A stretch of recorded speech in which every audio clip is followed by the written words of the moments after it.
Obrigada. Bom, então a sessão está gravada, está sendo gravada no dia 11 de maio de 2021. Estamos aqui com 79 pessoas de norte a sul, de Nanuque até, deixa eu ver outra cidade aí, Goiânia. Tem tudo que é lugar, até gente de Ubá tem aqui hoje. Então, hoje a Estefânia vai apresentar um caso clínico, Denise de São Luís do Maranhão, e a gente está ficando famoso mesmo. E tem 80 pessoas aqui, olha só, 80 pessoas que não tem nada para fazer mais hoje, além de ficar vendo a sessão clínica da gente. Até paulista a gente está aceitando aqui hoje. Tá o Fábio aí. Pode começar aí, Estefânia. Bom, gente, primeira coisa, boa noite. Eu queria falar com vocês que é minha primeira vez, né, apresentando uma liga, sou do primeiro período de medicina da FAGOP, sou formada em odontologia, então, assim, eu peguei um caso que eu acho, assim, extremamente importante a parte que coloca a questão aí não só o médico, né, mas também outros profissionais para conseguir, né, identificar alguma coisa de errado no paciente. Essa técnica da Estefânia, só para os alunos que estão pela primeira vez, é a técnica de já se eximir das responsabilidades, sabe? Tipo, eu sou do primeiro período, eu não sei nada. É claro, e aí o que eu falar aqui, assim, não tenho compromisso com nada, entendeu? Então, assim, essa técnica aí já é manjada. E você não será eximida eximida, não sei nem se existe essa palavra. Eu não quero você não será bullying. eximida de nada do que você disser, porque está sendo gravado, entendeu? Então, além de tudo, a gente está registrando, tá? Então, vamos lá. Se eu falar alguma coisa de errado, vocês me corrigem, por favor. Paciente do sexo feminino, 54 anos de idade, com diagnóstico de hipotiroidismo há 1 ano, em uso de levotiroxina de 75 microgramas, com quadro clínico e laboratorial compensado há 8 meses. Relatava desde então o aparecimento na língua de lesões com características lineares, esbranquiçadas, inicialmente pequenas e que progressivamente passaram a ocupar toda a língua e mucosa oral. Associado ao quadro, relatava glossalgia, disfagia, perda do paladar, parestesia em cavidade oral e região perioral. Além disso, relatou que houve perda ponderal de 15 quilos nos últimos 6 meses e referia persistentemente a astenia desde o início do quadro, que progressivamente evoluiu para a sensação de fraqueza muscular nos membros. E aí, alguém quer comentar?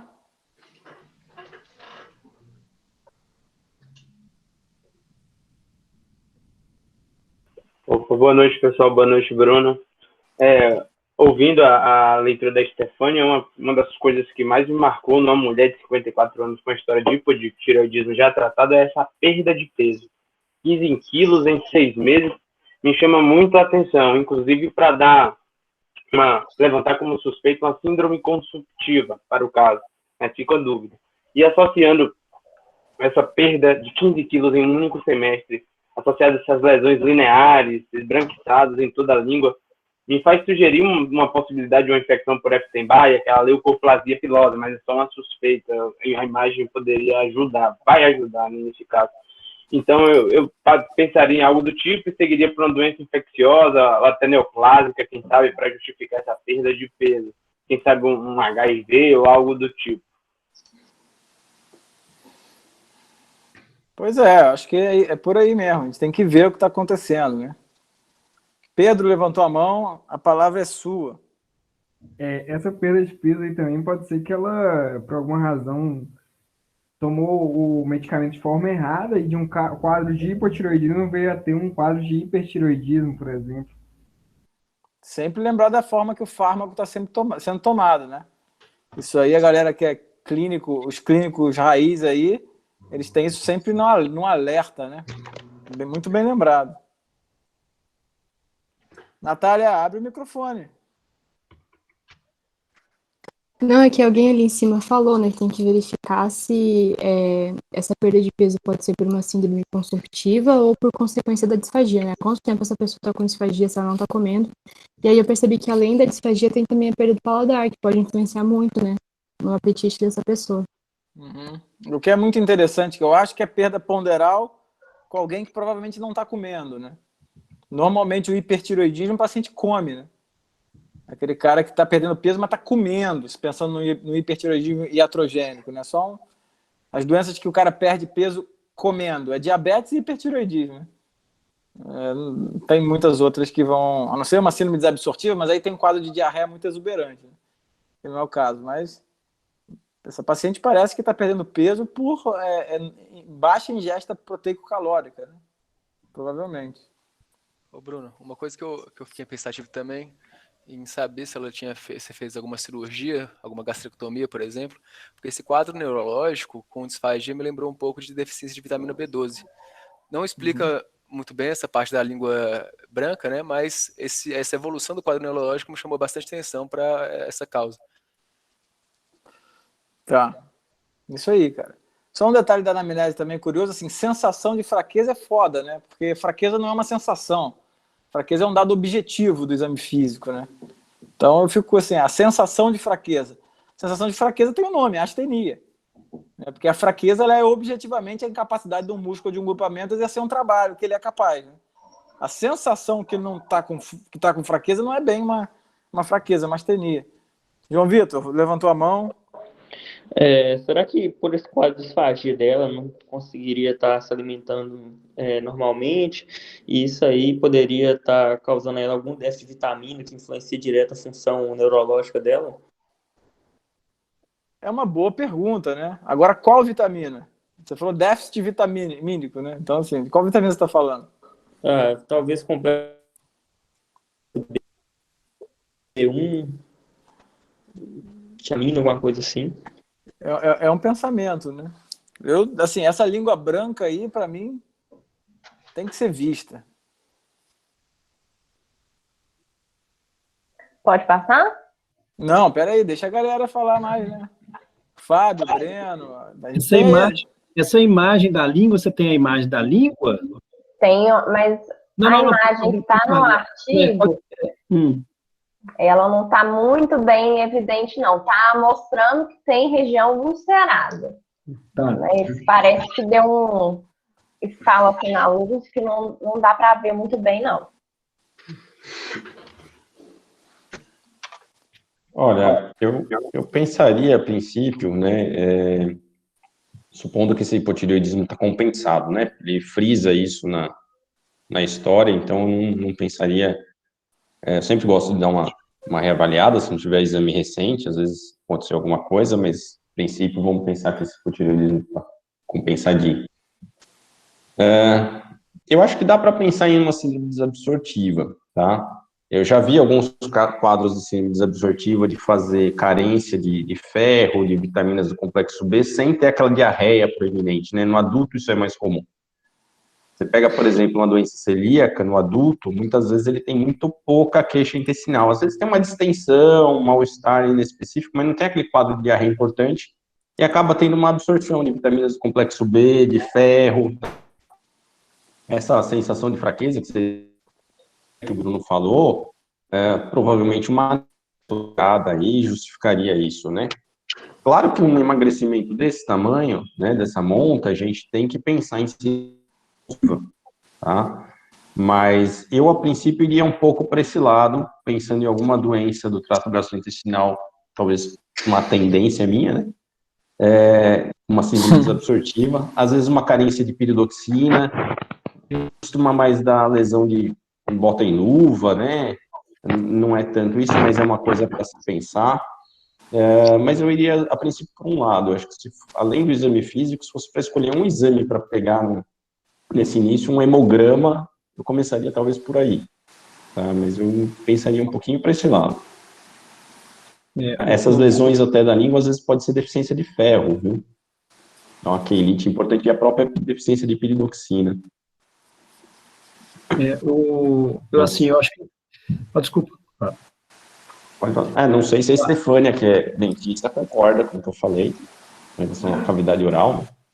Eu Mas, concordo, enfim. mas tem algumas outros tipos de doença, assim, Sim. que tá associado, né? É que às vezes o pessoal tem problema na boca, vai no gastro em vez de no dentista, viu? A gente tem que ficar se virando, né, Luciano?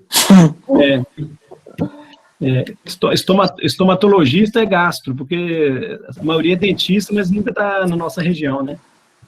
Mas o que eu achei interessante nesse caso, nessa anamnese, nessa vinheta, é que você tem várias queixas que você, quando você começa a ler essa vinheta aí, você começa a ir pensando frações de doenças, né, separadas. E assim, essa paciente começa com hipotiroidismo, mas parece que um hipotiroidismo compensado, mas ele fala que nessa época do hipotiroidismo, do diagnóstico, já tinha essa lesão na boca. Então, aparentemente, parece que junto com esse aparecimento de hipotiroidismo, já tinha uma outra doença subjacente na língua ali, que eu não sei, assim, pelo menos eu não conheço, assim, lesão de língua associada com hipotiroidismo, assim, o hipotiroidismo causando lesão de língua. E é interessante a gente lembrar que as doenças autoimunes, elas andam juntas, né? Eu, por exemplo, na gastro, eu vejo muito gastrite autoimune com hipotiroidismo, sabe? Não, às vezes não coincidente, mas às vezes eu estou acompanhando um paciente com a gastrite autoimune, com o tempo eles desenvolvem um hipotiroidismo. E aí você pensando na gastrite autoimune, você pode ter deficiência de vitamina B12, levar anemia perniciosa, né? Não sei se daria essas lesões brancas, acho que seria interessante a gente ver essas lesões aí. Eu não conheço, assim, nunca vi. É uma glossite com lesão branca, assim, né? Mas pode ser que, né? Vamos ver. Pensando em outra doença autoimune, como você já falou, Fábio, eu pensaria também, né, a doença celíaca entra no diagnóstico diferencial aí, principalmente com essa perda ponderal importante, com carência vitamínica, eu poderia dar lesões na língua, não sei se seria, né, esse nível dessas lesões brancas, eu não sei, assim, confesso que essas lesões brancas, você começa assim, quando vem branca, lesão branca na boca, você sabe, cândida, mas parece que não é um aspecto aí, por isso que eu queria ver a imagem. Se você pensar em cândida, você vai pensar em qualquer caso que a gente discutiu há poucas semanas, que você vai pensar na SIDA, né, na AIDS. Agora, por outro lado, você fica assim, e aí, essa deficiência vitamínica poderia dar essas parestesias, né, essas alterações, glossite, glossalgia. Agora eu fico assim, essa disfagia motora, será que é uma disfagia motora, disfagia por dor? Aí você fica pensando assim, e aí, o que explica essa disfagia? Aí você começa a viajar, eu começo a viajar, assim, será que tem uma doença autoimune, uma esclerose sistêmica, será que tem uma queixa? Não sei, né? Se poderia ter alguma coisa a ver, que mais? Aí vem essa fraqueza muscular aí. Quando fala fraqueza muscular para mim, Bruno, eu não tenho experiência nisso, assim, só vi um caso até hoje, mas fraqueza muscular proximal, que é caso que a gente discutiu, né? Polimiosite, é uma outra doença autoimune. Mas, assim, eu não confesso que igual o Fábio falou, a gente começaria pelo hemograma, seria uma boa, né? Uhum. E a gente precisa ver, né? Acho que o resumo é, a gente precisa ver uma bioquímica básica, um hemograma e ver essa língua dessa paciente, né? Isso. Eu acho que dentro do que colocaram, né, só acrescentando, é difícil você, dentro de um quadro de diagnóstico de síndrome constitutiva, 15 quilos em 6 meses, não pensar em HIV, como já foi dito, ainda mais por essas lesões em cavidade oral esbranquiçadas, né? Interessante que elas são lineares. Chama atenção o fato da disfagia também, se isso de repente já não pode ser um sintoma, pensando que essas lesões são cândidas, né? Já é um acometimento esofágico, né? Se ela pudesse ter já uma esofagite por cândida também. E aí, dentro do que o Breno estava comentando, né? Se a gente for juntar tudo e realmente for uma diminuição de força, com parestesia, membros principalmente inferiores, assim, associar uma deficiência de B12 com hipotiroidismo, candidíase, começa a vir à mente a doença de lesão poliglandular autoimune, né, que acaba tendo a manifestação, né, de hipotiroidismo, anemia perniciosa, candidíase mucocutânea. Além do que já foi dito, acho que acrescentaria essa possibilidade. Concordo que o hemograma já ajudaria muito aí, um VCM aumentado já no quadro de uma anemia, traria algumas informações a mais aí também.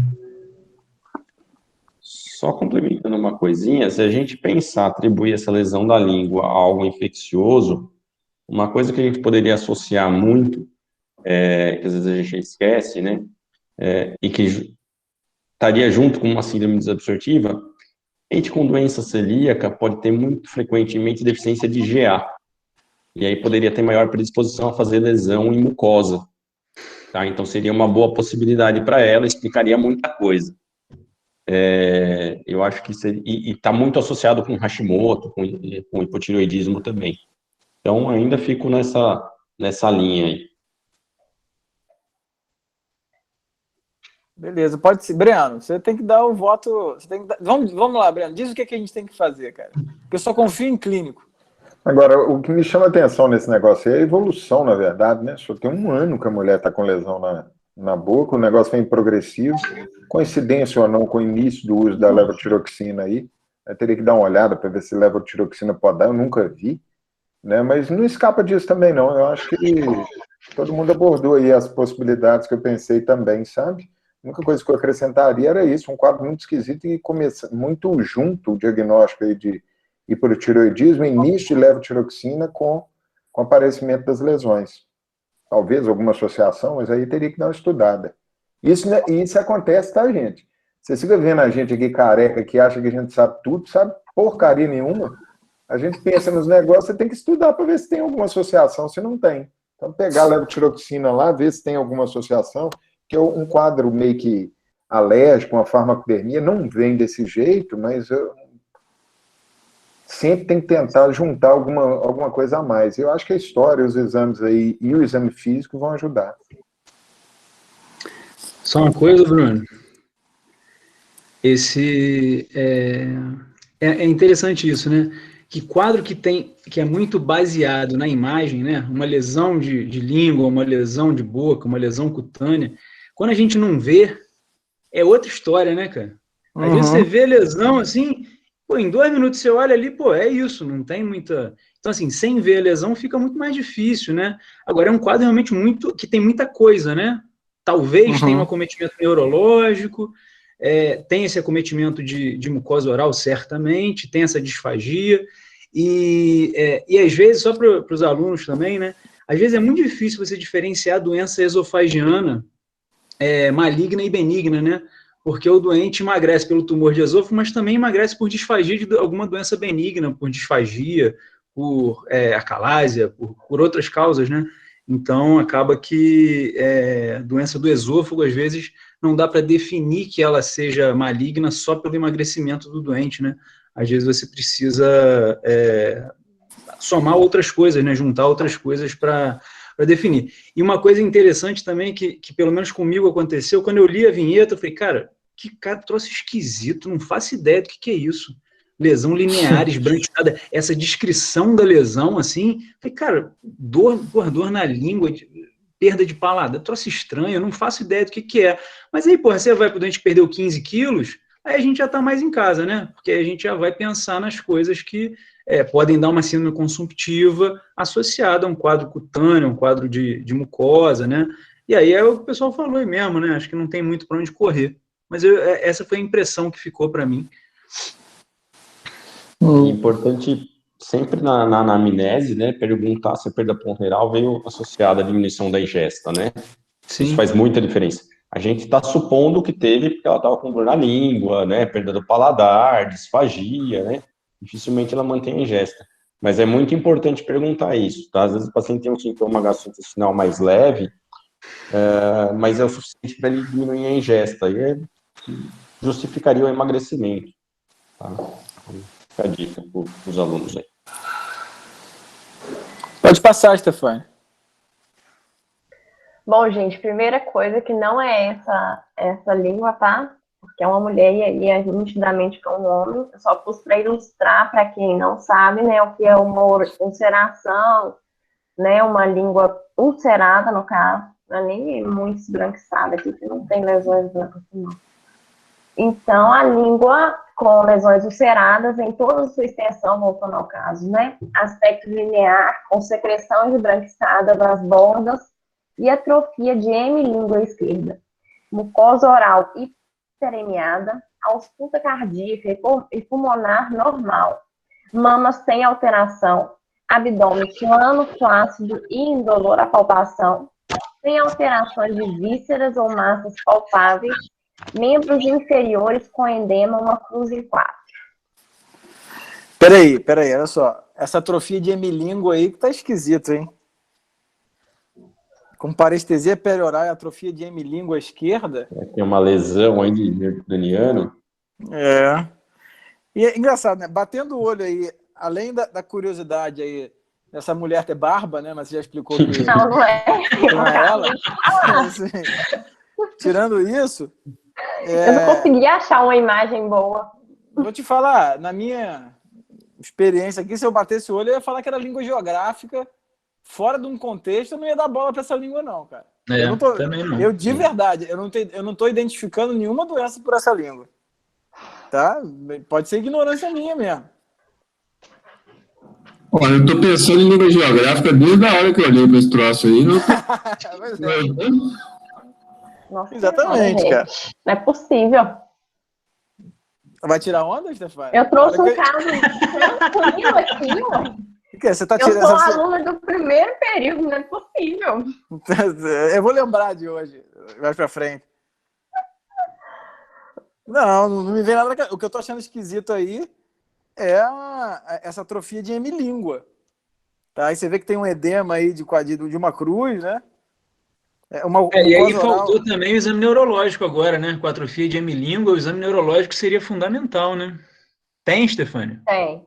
Ah, então tá. E vai ter coisa, né? Tem coisa. Assim, já que você tá então falando, tá bom. vou te falar, aí eu vou te falar caguete enfim, de sessão clínica, né? Essas maluquices de úlcera oral, com doença autoimune junto e quadro neurológico, sempre BC aparece, neurosarcoidose, vai pra essas maluquices, né?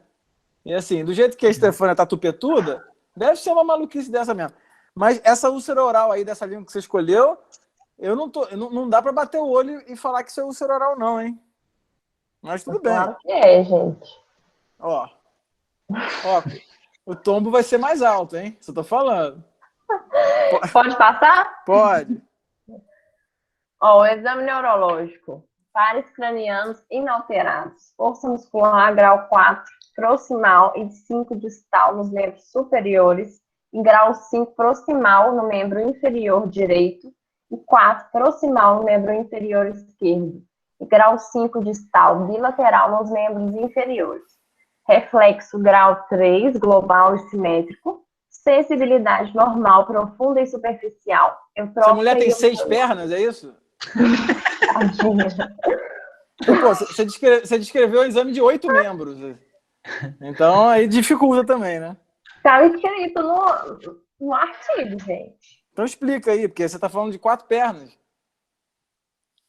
Tá escrito no artigo. Ó, força muscular grau 4, proximal e 5. Ah, tá. Membro superior e membro inferior. Tá. Tá com a fraqueza proximal, então, não é isso? Sim. Isso que eu entendi. Discreto também, né? Grau 4. Pois é. Não é nada absurdo, né? Pode passar? Sem alteração de par craniano, esquisitíssimo, né? Essa atrofia de língua sem alteração de par craniano, eu imaginava a atrofia de língua já como uma alteração possível de par craniano, né? Sim. Também. E aí a foto da língua, né? É a foto que da língua deficiência mais vitamínica úlcera, que é seletiva pro lado, hein? Tem. Atrofia só um lado aqui. Eutrófica, né? Eutrófica. A paciente eutrófica. A foto da língua, para mim, aquelas imagens de linhas e placas esbranquiçadas, não me pareceram muito mesmo, não. Me chamou a atenção mais a úlcera mesmo, né? A lesão, não a placa branca ali. Não achei. Alguém já viu atrofia de língua aí, gente? Nunca vi. Eu já vi atrofia de língua naquela língua trissulcada da miastenia e as paralisias de par craniano, né? Eu nunca vi, não. Só na sessão clínica aqui que a gente vê essas coisas. Pode passar aí. Bora. Aí, a foto que estava no artigo. Essa é a foto do artigo. Só não sei do que você não botou antes essa foto, mas tudo bem. Gente, para criar um suspense, uai. Eu tive uma paciente com uma língua muito parecida com ela, era mieloma, velho. Amiloidose, né, Breno? Hã? Com amiloidose provavelmente associada, né? Justamente. A amiloidose faz isso, faz linguão. Mas é linguão, né? Mas aí tinha que dar macroglossia, né? Você vê marca do dente, né? Você vê a língua grandona, a língua Engraçado que dura. eu bati uma foto, eu não esqueci disso, que estava no inicinho, eu estava lá, devia ter uns 4 anos de formado, ela internou para mim, aí eu bati, eu virava fazer igualzinho, só que a dela era mais feia que essa aí. Essa aí tá até humilde, perto da minha. Vamos ver. É muito estranho, cara. Pode passar? Pode. O hemograma. Inicialmente, o hemograma e a bioquímica era normal. Durante a evolução do caso, apresentou prova de atividade inflamatória. PCR 0,207 e o VHS de 20, no limite. Normais, né? Provas inflamatórias normais. Vou passar. Exame de secreção da língua foi pedido. Trabar e micológico foram negativos. Os exames laboratoriais. Peraí, mas não, isso não foi biópsia, né? Foi exame de secreção da língua. Ainda não foi a biópsia. Tá. Exames laboratoriais.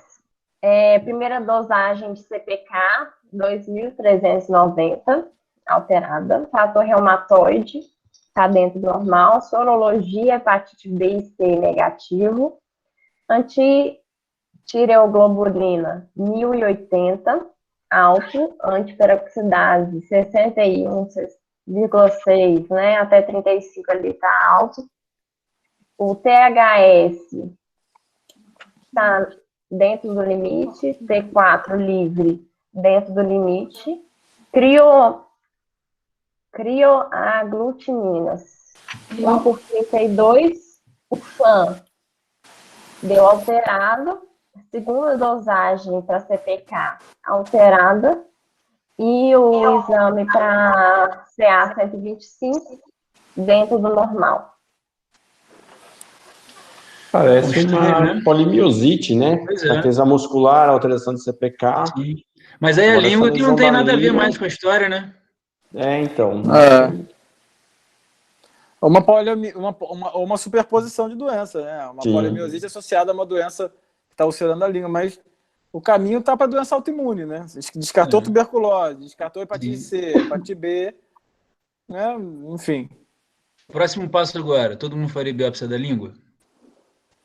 Porra, não sei, cara. Eu ligaria pro Thiago lá do Rio de Janeiro, que né? Dermatopatologista. Thiago é sinistro, né, cara? Ia perguntar se vale a pena mandar um pedaço da língua para ele, cara. De verdade, era o que eu faria. Não, mas isso é interessantíssimo, bicho, que a galera acha que a gente vai saber os negócios e a gente tem que perguntar para dividir a dúvida mesmo. Se você sabe alguém que conhece alguém que tem mais experiência com um tipo de patologia, não tem problema nenhum você pegar o telefone hoje com o WhatsApp, dar uma ligada, perguntar. Muito pelo contrário, você tem que pôr o paciente na sua frente. A nossa realidade é essa mesmo. Se você está passando a ver, tem que pedir ajuda. Exatamente, cara. Faria igualzinho. Ô, Breno, um clínico tem que ser igual o Nelson Motta, cara. Você já viu as entrevistas do Nelson Motta? O cara conhece todo mundo, bicho. O cara conhece todo mundo. Tem que ser bem relacionado, né, O cara produziu o show do Tim Maia, entendeu? Foi diretor de um monte de peça, conhece o mundo todo, se dá bem com todo mundo, entendeu? Produziu o disco da Elis Regina, do Gilberto Gil, cara. Então, um clínico tem que ser assim, cara. Ele tem que conhecer a galera. Juntar os pontos. É verdade, hein? Olha só, é verdade. Isso faz toda a diferença, falando, né, cara? Faz toda conversar com patologista, conversar com radiologista, conversar com cirurgião, faz toda a diferença, cara. Uma vez, só para dar uma ilustração, cara, eu tive um caso aqui de uma doença celíaca esquisita aqui no bar, de uma menina de 22 anos que tinha 1,8 de albumina e uma nasarca violenta, fez uma endoscopia digestiva. Eu jurava que era síndrome nefrótica. Cara, não tinha proteína nenhuma, ela fez uma endoscopia que o duodeno dela não tinha nada de vilosidade. Ficou como diagnóstico de doença celíaca. Eu achei muito grave isso. E aí eu comecei a estudar, achei um cara na Itália que trabalha num centro de doença celíaca chamado Federico Biagio. Mandei um e-mail pro cara, relatando o caso. O cara me mandou um artigo dele falando de uma doença chamada SPRU hipogama globulinêmico. E falou que receberia a lâmina lá na Itália se eu quisesse mandar, tá entendendo? Então, assim, cara, a maneira com que você fala com os outros, um e-mail bem escrito, cara, é muito pouco provável que o sujeito não responda, cara. Claro, você vai mandar um e-mail pro Mick Jagger, ele não vai responder, mas eu não tô falando disso. Entendeu? Mas um médico que não tá ali com uma demanda absurda, cara, um e-mail bem escrito, o cara te responde. Já mandei e-mail pra Michelle Petri, lá do Lupus, nos Estados Unidos, esses caras respondem, entendeu? Então, um médico tem que ter boa relação com as pessoas que estão na crista da onda, sabe? De conhecimento, né? Concordo. Você faz muito isso, Breno? Demais da conta. Você tá doido. Eu acho que é conversa, e na verdade eu, por exemplo, eu trabalho dentro do hospital, eu e mais 2. A gente corre leito em eu e mais 2. Então, assim, além de você distribuir responsabilidades, e assim, por exemplo, de evolução do paciente, olhar os pacientes, você distribui, um complementa o outro. Porque imagina, se nós todos fôssemos correr leito junto, a chance da gente conseguir definir um diagnóstico ou caminhar para perto do diagnóstico aumenta demais. E isso que o Bruno falou da rede de relacionamento, né, o famoso que o povo usa, o networking, né, que é a habilidade social, é uma das virtudes que eu acho mais importantes do médico. Você conhecer a galera, você conhecer o pessoal, ter uma boa relação. Se essas pessoas te pedem ajuda, você fazer igual, ajudar, porque na hora que você precisar, todo mundo vai se dispor a te ajudar também. Então, essa habilidade social eu considero uma das mais importantes dentro da medicina. Sem dúvida Pois não. é. É foda, né? E a Flávia perguntou se polimiosite pode dar perda ponderal e justificaria CPK e astenia, claro. Polimiosite dá CPK estouradaço assim, né? E daí o cara fica inflamado e perde peso mesmo. Né? Eu acho que... Agora, o hipotiroidismo também poderia dar esse CK estourado, né? Só que o TSH tá normal, então não é, né? Pois é. Então sempre tem que lembrar disso, né? Agora, a dermatopolimiosite poderia dar essas lesões orais, assim, sem ter lesão cutânea? Eu não sei, eu não tenho... Isso que eu pensei também, eu não lembro. Cara, nunca vi. Existe a dermatomiosite sem miosite, né? É igual a esclerodermia sem esclerose. Mas assim, eu nunca vi dermatomiosite com lesão de mucosa. Dá muita lesão de pele, né? Mas nunca vi. Eu também. Outra coisa é lembrar de Paranel, né? Essas doenças esquisitas aí, rastrear a neoplasia comum da idade, né? Ainda mais em mulher, assim, pensar ainda mais com essa perda de peso todo, né? Pois é. Eu rastrearia a neoplasia. Eu pediria para ela um HIV, não sei se tá aí. Colocaram não. E rastrearia a neoplasia comum da idade. Minha ação primeira seria essa, antes até de biópsia de língua, viu? Sim. Pode seguir. Foi solicitado vários outros exames. Endoscopia digestiva, alta evidenciou esôfago de Barrier com úlcera esofágica e... É Barrett, tá? Fala direito. Barrett. Você tá entendendo aí? No primeiro período aí falando errado? Barrett. Ok. Isso. Com úlcera esofágica e hérnia hiatal. Anatomia patológica da biópsia mostrou esofagite crônica e aguda ulcerada com metaplasia pulmonar juncional. Ultrassom do abdômen e pelve normal. Realizou ressonância nuclear magnética encefálica, a qual mostrou sulcos corticais em regiões frontais de ambos os hemisférios, cerebrais proeminentes. Pequeno foco hipertenso na sequência empoderada de MP2, localizado na região subcortical do lobo frontal do hemisfério cerebral direito, podendo corresponder à área de microangiopatia. Ecograma do pescoço e tireoide demonstrou cisto de 4 milímetros com calcificação parietal no seu terço médio, estruturas vasculares preservadas, ausência de linfonodomegalia. O exame de eletromiografia mostrou um padrão miopático com sinais de deservação ativa nos músculos testados, compatível com miopatia inflamatória. Que confusão, hein? Nossa Senhora. Confusão. Não, o único dado objetivo de doença que a gente tem aí, se a gente parar para pensar, é um esôfago de Barrett. E uma úlcera no esôfago de Barrett não é habitual, né? Eu tô achando estranho essa úlcera no Barrett aí, viu? A eletroneuromiografia trazendo também esse padrão de miopatia inflamatória, né? Acaba corroborando o que a gente viu a CPK elevada lá também, né? E acho que não dá para descartar. Esse músculo deve mesmo, ser. né? Mas eu acho que Mas esse junto- músculo é vítima, cara. Eu tô É, achando que esse a músculo também Paranel é é bem vítima. interessante. É só lembrar o CA125 lá, difícil a gente usar esses marcadores para diagnóstico mesmo, né, de neoplasia, um ou outro que a gente consegue hoje em dia ainda utilizar para se fazer diagnóstico, muito mais para segmento. Acho que o Fábio até deve ter mais a vivência da questão de pedirem os CA19, os CEA, CA199, tudo aí para tentar no diagnóstico, mas a gente vê muito para acompanhamento, né? Eu acho que dentro do contexto inflamatório muscular, que talvez, pensando que possa ser ainda por doença primária, além da polimiosite que a gente conversou, a doença por corpúsculo de inclusão também, mas eu nunca vi acometimento de mucosa, né? Assim, associado à miopatia por corpúsculo de inclusão, assim, é algo que não consigo encaixar de todo ainda, né? E esses sulcos corticais na região frontal de ambos os hemisférios? Parece que tem um pouco de atrofia, né? Pois é, né? Atrofia frontal. Mas aí, porra, a demência frontotemporal nem tem nada para isso, né? A gente pensar em alguma causa de... Tem uma microangiopatia também, né? Apesar de fator de risco a princípio, né? Com 54 anos. Então, talvez uma atrofia aí pela microangiopatia. Para atrofia de Porque é língua só não ajudou temporal, muito a só ressonância, frontal, né? Nada, pra né? atrofia de língua não ajudou nada a ressonância. Nada. Ali, né? A Algo língua mais só tá atrapalhando. parece local mesmo, né? Ali, muscular. O meu depoimento visceral não é organizado, é que a gente está vendo um monte de vítimas, dentre elas o cérebro, o músculo, e que essa úlcera esofágica aí está muito estranha, no meio de um Barrett, sabe?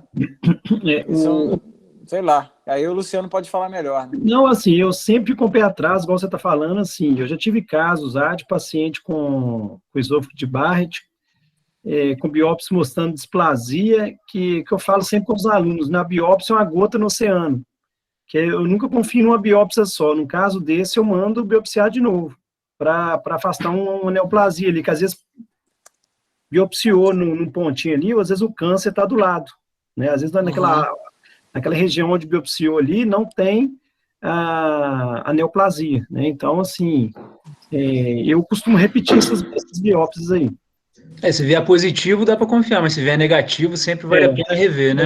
Sim, uns 2, 3 casos já aconteceram já, sabe? Mas ela fez biópsia já do esôfago. esôfago? Fez? Não, doente Não, não. aqui não. Ah, tá. Não, na biópsia mostrou aí a esofagite crônica e aguda ulcerada, né? Metaplasia colunar, isso é biópsia. Pode ser uma patologia. É verdade. E essa úlcera, de repente, eu não sei como que era essa disfagia, não foi especificado se era mais alta ou baixa, também pode dar disfagia, né? A úlcera esofágica dói bastante. Mas, a não ser que tenha uma neoplasia oculta aí que não foi biopsiada, como o Luciano falou, que eu acho que é algo que talvez valha a pena repetir, só o Barrett em si não explicaria isso, não. Tem que ter alguma coisa a mais aí perdida. O HIV não mandou ainda, né? Não. Estefânia tá rindo, deve ser o Bora, HIV. Estefânia. Vamos fazer uma biópsia. Biópsia no bíceps braquial direito. Se mostrou por meio desse exame aqui, como que fala esse exame? Não sei. Você que tá lendo aí. Então, mas eu não sei. HE tricômo. Tecido endomesial normal, ausência de infiltração por tecidos adiposos, vasos com infiltrado inflamatório perivascular sem invasão de paredes, constituído por linfomonucleares, nervos ausentes da preparação, variação moderada do diâmetro das fibras, com fibras atróficas poliédricas e raramente anguladas, dispersas entre as fibras normais, núcleos múltiplos na periferia, raras fibras com necrose e fagocitose discreta, ausência de reação inflamatória intersticial, quadro histológico muscular compatível com miopatia inflamatória e sinais sugestivos de vasculite. Nossa Senhora. Falou que a gente sabia, né? A questão é que várias vasculites, a gente tem. A biópsia muscular ajuda muito em algumas vasculites. Aí uma vasculite que faz acometimento de mucosa de língua, né? E músculo é uma vasculite de pequeno vaso. Tá? Agora, qual vasculite de pequeno vaso? Primária ou secundária alguma outra coisa? Será que é uma vasculite secundária, a uma doença de Hashimoto, sei lá. A gente não sabe, né? Então, enfim, BC é uma possibilidade, que é uma panvasculite. Tem a S aí, Stefania? A ANCA tem que pedir, Vou passar aqui pra gente ver o próximo. Vai acabar no Diagnóstico, não. Foi a polimiosite, como alguns já tinham falado, com acometimento da língua. Nossa senhora, hein? Pelo amor de Deus. Muito tranquilo, gente. A língua tá aí só para atrapalhar mesmo. Senhora. A língua foi só para atrapalhar, né? Verdade. Agora fala aí, explica isso aí. O tratamento foi realizado. Acho que tinha feito operação na língua dela, Guilherme. Ô, sacanagem. Tô sendo... pulsoterapia com metilprednisolona, 500mg, durante 5 dias, a qual houve melhora progressiva das queixas da fraqueza proximal e desaparecimento completo das dores e lesões da língua. O que é a polimiosite? É uma doença sistêmica do tecido conjuntivo, cujo achado clínico predominantemente é a fraqueza muscular proximal e simétrica. Ela é predominante no sexo feminino. Os sintomas: fadiga, febre baixa, perda de peso, artralgia ou artrite de pequenas e médias articulações. E como nesse caso aí, estava mostrando também com o acometimento de mucosa, né, que é a língua. O que eu achei é o seguinte, não sei se ficou a impressão para vocês, o caso tinha tanta coisa, tanto detalhe, que essa polimiosite, assim, com o que foi mostrado no caso, com o que foi mostrado no caso, é difícil você definir que essa polimiosite não é, por exemplo, paraneoplásica. Eu fiquei com essa sensação, talvez tenha faltado, assim, não sei, eu não estaria seguro de... Tudo bem, a gente melhorou com corticoide, beleza, mas eu não estaria seguro de definir esse diagnóstico e é isso aí, sabe? Eu acho que é uma coisa que pode se mostrar daqui para frente, alguma coisa diferente. Ainda mais o fato de não ter sido simétrica, né, a fraqueza dela. A polimiosite geralmente é simétrica, né, assim, no padrão habitual que a gente vê. Eu acho que a rasteira de paranel é uma coisa importante mesmo. No fim, a biópsia de língua que o Guilherme queria teria resolvido. Não. Viu? Tem que ir onde está a doença. A Temis que tinha que estar aqui, que ela tinha que acertar de cara. No dia que tem caso de reumato, a Temis não está. Mas muito interessante o caso, viu? Muito legal. Muito interessante mesmo. A gente sempre aprende com essas sessões, né? O que eu acho interessante é aquelas dicas da anamnese, né? Assim, fraqueza, gozado, assim, eu vi um caso até hoje, depois nós vimos aqui acho que eu vi uns 2 casos, e vimos aqui no caso, aqui na sessão, você vê que os casos começam a repetir, né? E aquela coisa da fraqueza muscular proximal, né? Você vê que é alguma coisa mais a miopatia, né? Uma doença mais miopática. Mas bem legal, viu? Parabéns, Stefania. E hoje, mais uma vez, ficou gente de fora, não deu para entrar todo mundo. E legal. Escassez. Escassez é uma técnica do mercado digital, hein? Tem que gerar escassez. Então, não cabe todo mundo na sala mais. Muito bom o caso, Stefania. Obrigado pela sua apresentação. Bom caso, muito bom mesmo. Eu que agradeço. Desculpa os erros aí, gente. Não, foi ótimo. Valeu, galera. Obrigado, hein? Valeu, gente. Um abraço. Parabéns. Tchau, tchau. Valeu. Tchau, boa noite. Fala, boa noite.